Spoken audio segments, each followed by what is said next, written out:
Gandang araw, no, mga ka-garden. Itong update sa ating tanim na ampalaya dito sa ating garden. Isang plot po ito. Maganda na talaga yung nagawa nating balag. So kung nyo makita yan, may bunga na po siya. Nilagyan natin ng plastic ng yellow ng ano to. Ayan, no, ng ice. Yan, plastic po yan ng yellow. So may mga bunga na siya. Sinatsaga natin sa lagyan ng plastic para hindi sirain ng insekto. Ayan, nakikita nyo naman, no. Ayan, no. Kasi pagka hindi natin nalagyan ng plastic yan, ito, tutusukin yan ng insektong manunurok ang tawag sa kanya. So maganda kasi itong nagawa nating balag dito, no. Ayan, ang daming bunga.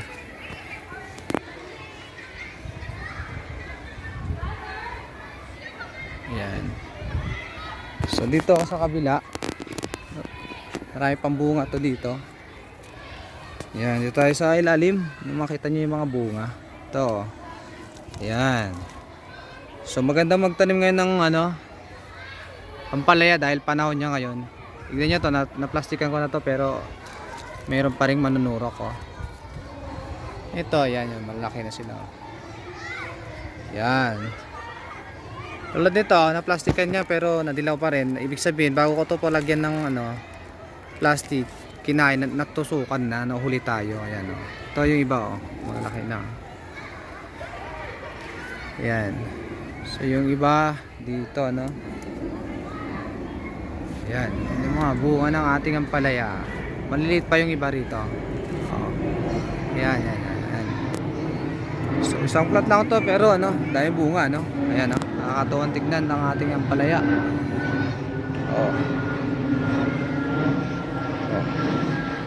Panahon kasi ngayon ng ampalaya kaya magandang magtanim ng ampalaya ngayon dahil gusto nito yung maaraw. Pag tagulan, napansin ko di masyadong maganda ang ampalaya. Itong panahon na ito ang gusto niya. Ayan.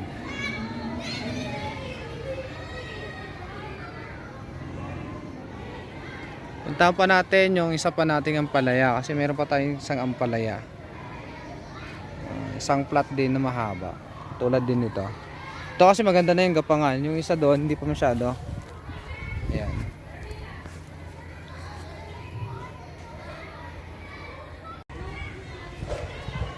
Ito yung isa pa nating ampalaya. Ayan. Gumapang na siya ng gumapang. Dito natin siya pinapagapang. Kung makikita nyo, mayroong dyan. Yan yung sitaw natin. Hindi na siya masyadong maganda. Pero okay lang kasi may plan B naman tayo. Ito yung ampalaya natin naman dito. Mas mahaba to kaysa dun sa kabila. Ayan, so nyo nakikita, dami na rin mga talbos. Pero kung gusto nyo pabungahin, huwag nyo talbosan yung pinaka main. Dapat ang talbosan nyo yung pinaka lang, yung mga sanga-sanga lang. Huwag yung pinaka pinakatangkay,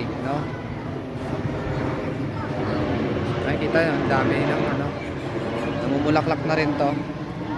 May mga bunga na rin to kahit na nahuli siya kumpara sa isa. Ayan, ayan, may mga bunga na rin siya. So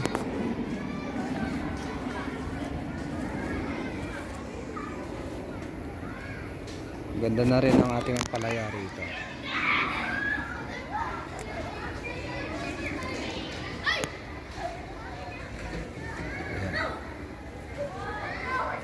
Ampalaya, sarap to sa itlog at ampalaya. Tsaka kung itong talbos naman, syempre the best to sa munggo. Tapos kumuha ka pa ng daon ng malunggay, bye. So, sarap ng ulam, Tapos lagyan natin ng inihaw, di kaya pritong isda, sahog natin. Sarap. So ito na, napakaganda na ng mga talbos. Kung yung titignan na, napakaganda na ng talbos ng ating ampalaya.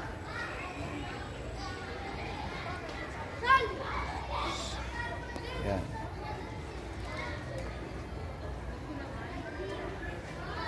Okay. So paano? Magtanim na rin kayo, no? Para mayroon kayong mga gugulay sa inyong bahay o sa inyong taniman. So ito.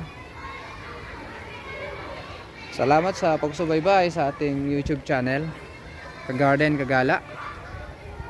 Salamat sa mga subscribers natin. Salamat. So hanggang sa muli. Thank you and God bless. Magandang araw, Ito ang ating ampalaya, napakataas na niyo. Compare nung unang na-videoan natin, talagang malaki na siya. Sa taas na siya. At ang maganda, syempre, yan, marami na yung mga bunga. Actually, marami na rin tayong na-harvest, na bunga ng ampalaya. Ito yung mga bunga niya. Ito maliliit pa. Yan. Pero may mga malalaki na rin. Ito maliit pa rin. Ayan, medyo malaki na to. Ito pa. Ito malaki na rin.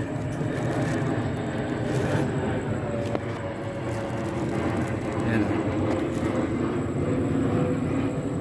So gumapang na dito.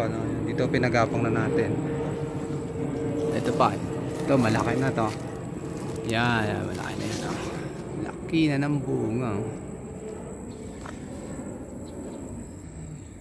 So dami ng ang ganda ng dahon talaga ng ating ampalaya. Napakaganda. Ito ay bunga rin dyan. Ito pa yun yan, ito malaki. Malaki na to. Yun pwede na yung harvest. Yun tsaka to. Yan. Tsaka to may bunga pa dito. Yan So yan. Ganda, gagapong na dito sa kabila. So yan ganda na ng ating ampalaya. Nasa taas na talaga na siya. Yan. So gaganda ng dahon ng ating ampalaya. Makikita nyo, bubunga ng laki na rin. Pwede na i-harvest na rin yung mga bunga. Yan. So paano panahon ng kasinayan ng ampalaya, kaya napakaganda ng ating ampalaya.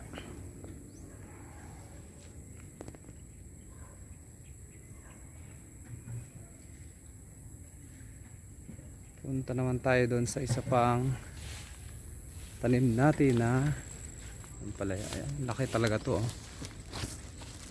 parang jumbo size na siya Ayan ayun, laki na. Pwede na yan Lipat tayo doon sa isa pang ampalaya dito. Yan, lapit lang sila sa isa't isa. Ito, malaki na rin to. Ayun so may kasamang patola to Hinayaan na natin yung patola. Ayan. So ito yung ating ampalaya. Ayan, may kasamang patola. Patola. Ito yung mga bunga ng ating ampalaya. Ayan So ito isang plat din to, mahaba rin yung mga bunga niya. Ito mas malaki dito sa kabila. Yan Yan. Tsaka to. Ayan Pwede na rin mag-harvest. Ayan. Nalaki na. Yun Pwede na rin mag-harvest. Ayan, ito pa Yan. Tsaka to, syempre. Yan. Pwede nang i-harvest. Oh. Ayan, to. Laka na rin to. Meron pa dito sa mga gilid-gilid. Ayan o. Ayan o. Pwede na rin to. Tsaka ito. Ayan. Malaki na rin. Malilit nga lang. Hindi masyado mahabang bunga ng ating ampalaya. Pero okay lang. Yung ibang variety dito mahaba. Maiksi lang. Ayan. So paano? Ha? Ang ganda ng ating ampalaya, no? Yung ginawa natin ano, gapangan niya maganda. Dating ano to grills ng pintuan. Nagbakbak. Kinuha natin yung grills, nilagay natin dito para matibay kasing gawing gapangan. Ayan, makikita nyo. Ito yung ating ampalaya. Ito mga bunga. Yan. So, ito yung ating ampalaya. Maganda. Panahon kasi ngayon ang ampalaya, no? Ganda, gustong gusto niya ang panahon. So makikita nyo, yun yung isa nating ampalaya. Yun. Balikan natin. Nagkalapit lang sila, no? Yan. So ganda rin itong mga dahon, no? Pwede naman tayo magtalbos ng dahon provided na yung mga sanga-sanga lang, no? Huwag nyong tatalbosin yung pinaka main na stem nya para hindi siya magtampo, hindi na mamumunga na malaki yan. Ito so paano mga kagarden, ha? Magtanim na rin kayo ng ampalaya. Napakasarap niya, napakasustansya, bagamat mapait, pero ang mas mapait daw mas masustansya sa katawan natin, no? Lalo itong mga berdeng dahon, ay nako, ang sasarap nito, lalo sariwa pag hinarvest natin. So paano, tanim na rin kayo ng ampalaya. So magandang araw mga kagarden, mga karils, mga kagarden. Ito ang ating tanim na ampalaya. In-harvest natin yung talbos. Ito yung mga sobrang dami ng sanga na piniwan natin yung pinaka main stem nya, yung isang diretso lang na talbos nya. Yung mga sanga-sanga itong tinalbosan natin, tinanggal natin para magbunga siya ng malalaki, no? So ayan. So ito ay talbos ng ampalaya. Masarap sa munggo po ito, no? May pritong tilapia, di ba? Kahit ano yung sahog mo dyan sa munggo, masarap na yan. Masustansya, gulay yan, eh. Tsaka importante ito, maganda, sariwang sariwa, no? Yan ang kagandahan pag mayroong tayong tanim na ampalaya. So ang daming talbos, no? Ang gandang tignan. So paano? Salamat sa panonood. Ito na yung na-harvest natin dito sa ating ampalaya. Kung makikita nyo, ito yung mga plastic nakabalot sa kanya, no?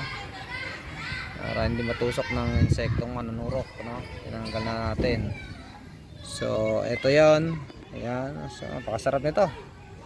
Lagyan ng itlog, no? Ayan. O di kaya ihalo sa pakbet. O di sa munggo, pwede rin, no? So nyo nakikita, no? Hindi masyadong mahaba ang variety na ito, itong ampalaya na to.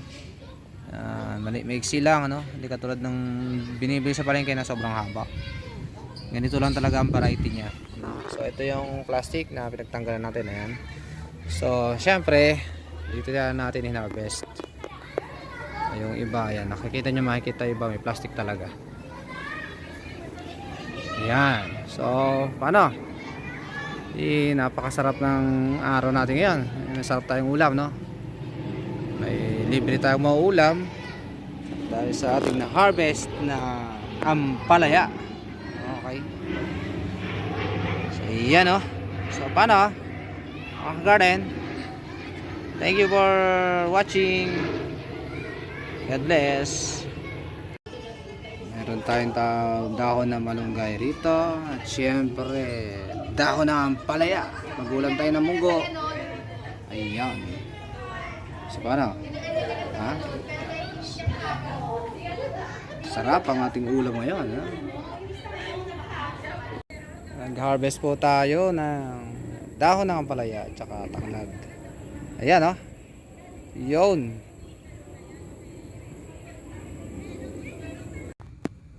Nag-harvest tayo ng ampalaya na naman, kasamang okra syempre. At yan, napakalago pa rin ang ating ampalaya. Yan. So, mamunga pa yan ng marami siguro yan. Medyo may katagalan ng ang bunga ng ampalaya. Yan o. Katulad ng okra, mabilis. 2 to 3 days lang may harvest ka na naman. So, yan ang status ng ating ampalaya. Ayan o. Siguro sa taas na siya. Maganda ng ating ampalaya.